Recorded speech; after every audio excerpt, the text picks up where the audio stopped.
nous vous avons préparé un petit guide pour comprendre la scintigraphie myocardique afin de bien s'y préparer et savoir à quoi s'attendre.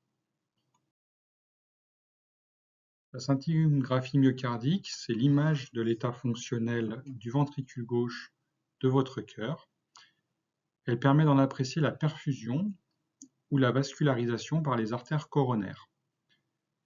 L'examen nécessite l'injection par les veines d'un produit radioactif et il va analyser la circulation au niveau du cœur et le médecin va faire un complément de traitement à l'aide d'un système informatisé.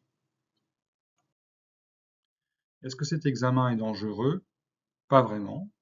Vous allez d'abord réaliser une épreuve d'effort en présence d'un cardiologue. Pour cela, il faudra se munir d'une tenue adaptée et éventuellement, il pourra y avoir une injection d'un produit vasodilatateur pour potentialiser le test d'effort.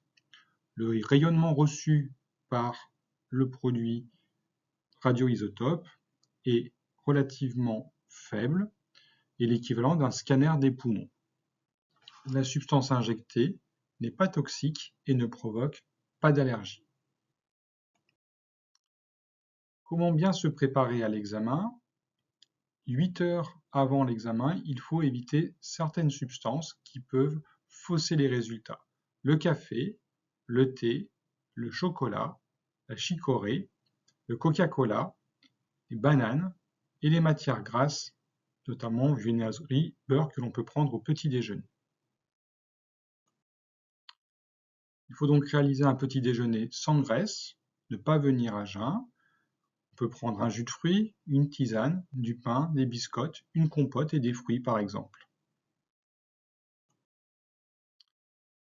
Quelques consignes spécifiques. Pour les femmes en âge de procréer, s'il n'y a pas de contraception, il faut que l'examen soit réalisé dans les 10 premiers jours du cycle. Sinon, apportez un résultat du dosage des bêta-HCG pour s'assurer de ne pas être enceinte. Concernant les diabétiques sous insuline, il ne faut pas venir à jeun. Il faut faire l'insuline du matin et apporter l'insuline du midi. Il faut bien penser à amener différents éléments au cours de cet examen, la lettre de votre médecin, votre ordonnance, les médicaments de la journée et le dossier médical. Vous pouvez prévoir également un repas pour le midi, sans matière grasse de nouveau, donc voici des exemples que vous pourriez utiliser. Boîte de thon sans huile, du fromage blanc, un yaourt, de la compote, des fruits, du pain, une bouteille d'eau. L'examen est relativement long, il faut prévoir quasiment 6 heures. À l'arrivée, vous ferez l'épreuve d'effort avec une injection. Et après, il y a une attente obligatoire qui peut être de 3 à 4 heures entre les deux clichés. Donc il faut prévoir de quoi se distraire, de quoi lire. Et à la fin de ces 4 heures d'attente, de nouvelles images seront réalisées avant votre départ. Prévoyez donc une tenue adaptée pour être confortable et pouvoir faire un test d'effort sur vélo.